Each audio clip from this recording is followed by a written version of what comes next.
Hi there. Now we're going to read lesson 326. I am forever an effect of God. Paragraph 1. This is the prayer. Father, I was created in your mind, a holy thought that never left its home. I am forever your effect, and you forever and forever are my cause. This is a place where we're establishing very clearly God is the creator of all things. God is the cause, and I am the result of being in the mind of God. As you created me, I have remained. God created me innocent, whole, perfect, complete. I cannot alter that. So forever I'm going to be as God caused me. Where you established me, I still abide. I'm in the mind of God because that's where God thought me into creation. And all your attributes abide in me, because it is your will to have a son so like his cause. That cause and its effect are indistinguishable. So no matter what I do, God created me to be as love, to be the presence of love, to be loving. Well, I can block myself from that, but it doesn't stop the truth that love is in me from being there. So my work was to to do everything that I needed to do, to look at the blocks that I had created against love, to look at the thoughts that I'm not lovable, I'm not good enough, I'm not worthy, there's something wrong with me, I'm not whole, I'm not complete. Those thoughts that had me chasing outside of myself for the love that was already inside of me. So I had to get really comfortable that God is the cause. And if God said, I am love, well, then by gosh, I need to figure out how to accept that. That has been my journey. Let me know that I am an effect of God. And so I have the power to create like you. So if God created me to be loving, I have the power to be loving. And as I share with the previous lesson in the message with my children, I knew that I like God, had created this opportunity to have these children. So let me cause love to be the only way that I see them. Let me remove anger, judgments. Let me remove superiorness. Let me let all that go, because those are blocks to my seeing that they, like me, are in the mind of God, all caused by God, all loving, all whole, all complete. And when I began to train my mind to see only as God sees me, to see others in the same way, when I began to train my mind, oh my goodness, I began to feel such love and compassion for other people. It was just so beautiful and powerful, because if God doesn't judge them, who am I to judge them?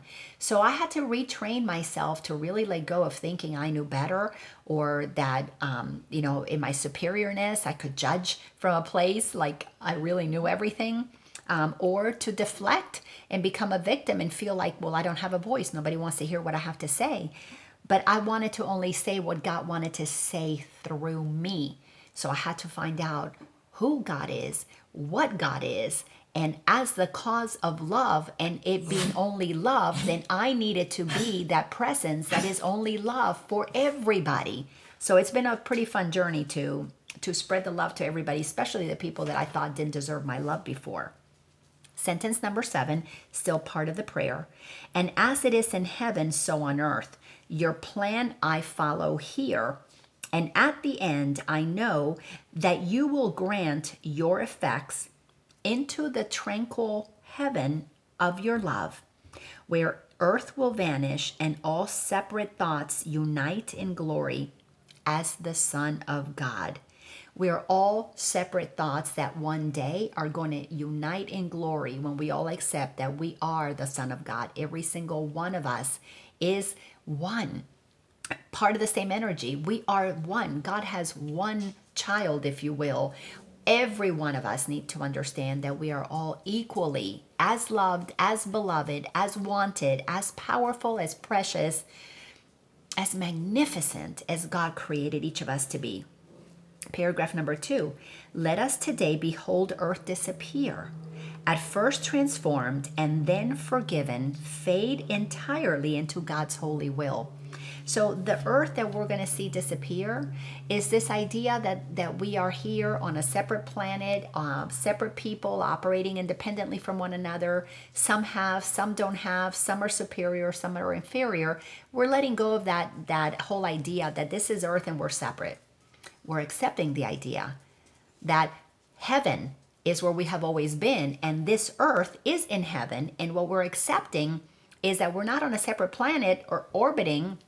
We are part of something cohesive where there is oneness, and that is going to transform how we see each other in our experience of heaven on earth, because we will become the presence of God's love for one another so that we can unite. And then what happens? I am forever an effect of God. If God is the cause of love, I am the effect of love. Let me be operating as love. So I've got to learn what love is, and that's why our mind is being trained so that we can let go of these unloving thoughts and replace those with the truth of who we are. And then from there we can love each other and return ourselves to being the one body of the son, the daughter, that is the Christ in each and every one of us. Thanks a bunch, and I will see you in the next lesson. Bye-bye.